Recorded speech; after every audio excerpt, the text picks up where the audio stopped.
Hello guys, இன்றைக்கி நம்ம vegetable omelette, cabbage வறுத்தல், சார்டின் Sambhal பண்ண போகிறோம்.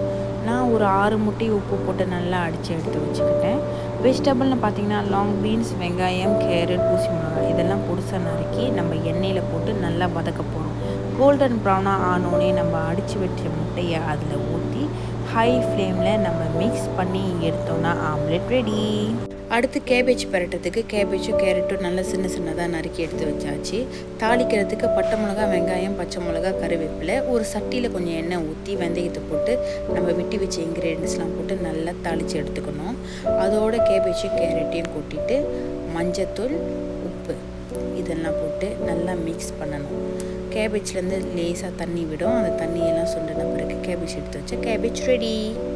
அடுத்து நம்ம சுடு தண்ணியில் வச்ச பட்டை மிளகா, 2 தக்காளி பழம் நல்லா பிளெண்ட் பண்ணி பேஸ்ட்டாக எடுத்து வச்சுக்கோங்க. இந்த மாதிரி சார்டினுக்கு வெங்காயம், ஊசி மிளகா, கருவேப்பிலை, பாண்டான் இலை, இஞ்சி பூண்டு.